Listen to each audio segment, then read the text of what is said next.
Hi అండి, అందరికీ నమస్తే. దోసకాయ మామిడికాయ పచ్చడి చేసుకుందాం నువ్వులు వేసుకొని. చాలా బాగుంటుంది.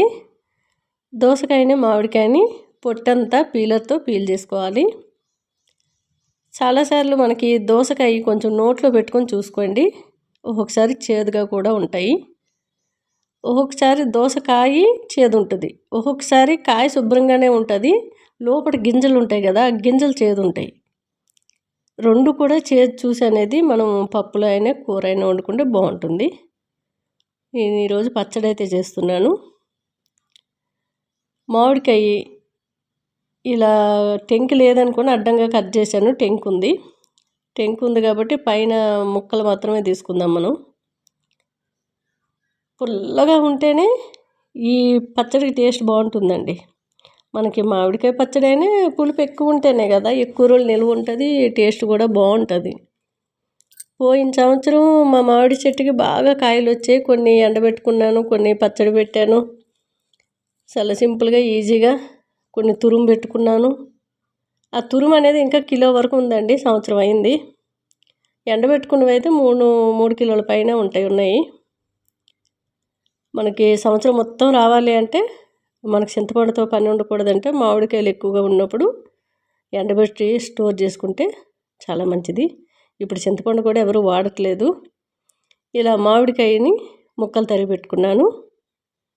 ఇప్పుడు ఈ దోసకాయని కొంచెం నోట్లో పెట్టాను, తియ్యగానే ఉంది. లోపల గింజలు కూడా పెట్టానండి, అది కూడా తియ్యగానే ఉంది కాబట్టి ఇలా కట్ చేస్తాను. గింజలు మొత్తం తీసేయాలి. ఇలా మనకు రోలు ఉంటే చక్కగా రోట్లో రుబ్బుకుంటే మరింత టేస్ట్ బాగుంటుంది. నేను మిక్సీలోనే వేస్తాను, కానీ కచ్చాపచ్చగా వేద్దాము. స్టవ్ పైన పోపు గరిటె పెట్టుకొని ఒక హాఫ్ స్పూన్ వరకు మెంతులు, ఒక స్పూన్ వరకు జీలకర్ర, ఒక 3-4 స్పూన్ల వరకు నువ్వులు వేసి చిటపట అనే వరకు వేయించుకొని మిక్సీ జార్లోకి తీసుకుందాం.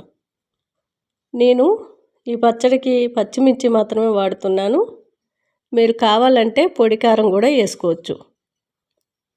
పొడి కారం వేసిన టేస్ట్ చాలా బాగుంటుంది. నేను ఈ పచ్చడి చేసిన వెంటనే మాకు లంచ్ వరకు కూడా ఉండదండి, జల్దీ తినేస్తారు. ఎందుకంటే అంత టేస్ట్ బాగుంటుంది, ఇష్టం కూడా. పచ్చిమిర్చి ఎంత కారం తినగలిగితే అంత కారం వేసుకోండి. నేను గ్రీన్గా ఉన్న పచ్చిమిర్చిలు ఒక 4 తీసుకున్నాను. కొంచెం కారం తక్కువగా ఉన్నవి ఒక 5-6 తీసుకున్నాను. అవి కొద్దిగా ఆయిల్ వేసి వేపుకొని ఒక గుప్పెడంత పుదీనా వేసాను.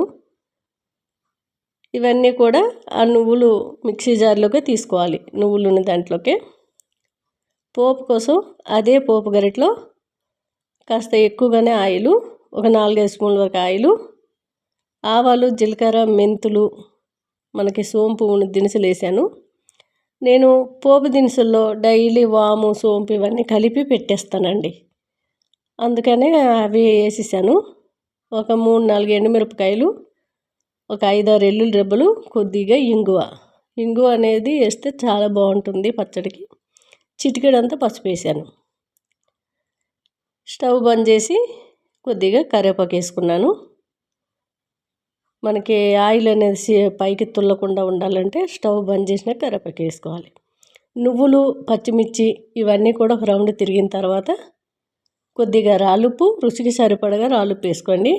ఒక 5-6 ఎల్లుల్లి రెబ్బలు, ఈ దోసకాయ ముక్కలు ఇవన్నీ కూడా కొంచెం చూశారు కదా కచ్చపచ్చగా చేసుకొని ఒక గిన్నెలో తీసుకోవడమే.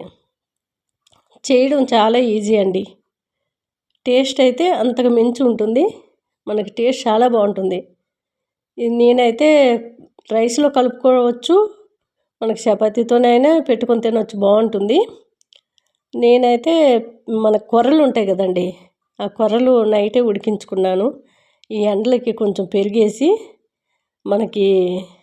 మనకి పెరుగన్నం లాగానే ఈ కొర్రల్ని అన్నంలాగా నైటే కలిపేసి పెట్టేశాను అనమాట. దాంతో తిందామని ఇలా చేశాను. పిల్లలు లంచ్కి అయితే రైస్తో పాటు కట్టిద్దామని.